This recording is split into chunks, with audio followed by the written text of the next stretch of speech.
Hi hello welcome back to my channel. ഇന്നൊരു അരിനെല്ലിക്ക അച്ചാർ ഉണ്ടാക്കുന്ന ഇതാണ് പറയുന്നത്.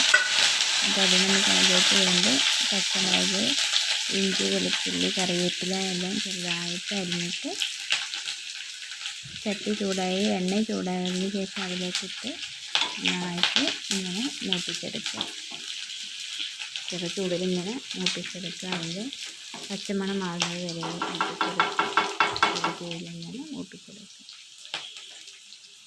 അതിന് ശേഷം നമുക്ക് അതിലേക്ക് ചൂടായ ആ എണ്ണയിലേക്ക് നമുക്ക് മുളക് പൊടി, മല്ലിപ്പൊടി, മുളകും പൊടി, അച്ചാർ പൊടി, മഞ്ഞൾപ്പൊടി, ഉപ്പ് എന്നിവ ഇട്ടിട്ട് നന്നായിട്ട് ആ എണ്ണയിൽ അതിൻ്റെ എണ്ണ തെളിയുന്നത് വരെ മൂപ്പിച്ചെടുക്കുക. ചെറു തീയിൽ മാത്രം അങ്ങനെ അതിന് ശേഷം വെച്ചിട്ടുള്ള ഇതിലേക്ക് ഒഴിക്കാം. അതിലേക്ക് എന്നിട്ട് നന്നായിട്ട് ഇളക്കി യോജിപ്പിക്കുക.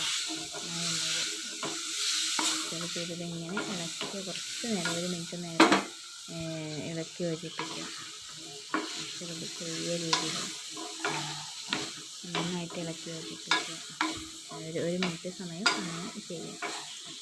അതിന് ശേഷം നമ്മൾ അതിലേക്ക് നമ്മൾ വറുത്ത് വെച്ചിട്ടുള്ള ഉലുവ, കടുക് ചട്ടിയിൽ വറുത്ത് വെച്ചിട്ട് അത് പൊടിച്ചിട്ട് അതിലേക്കിട്ട് നന്നായിട്ട് അതിൻ്റെ കൂടെ ഇളക്കി വെച്ചിട്ട് ഈ സമയത്തൊക്കെ നല്ലൊരു സ്മെല്ലായിരിക്കും കേട്ടോ നമുക്കുണ്ടാവുക.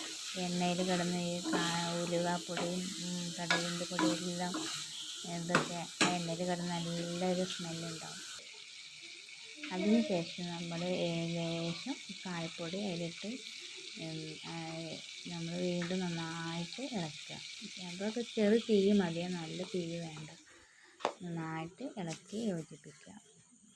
എന്നിട്ട് ലേശം ഒരു തുള്ളി 2 ടീസ്പൂണും അത് മതി വിനാഗിരി അതിലേക്ക് ഒഴിച്ചിട്ട് വീണ്ടും നന്നായിട്ട് നല്ല അടിപൊളിയായിട്ട് മിക്സ് ചെയ്യുക.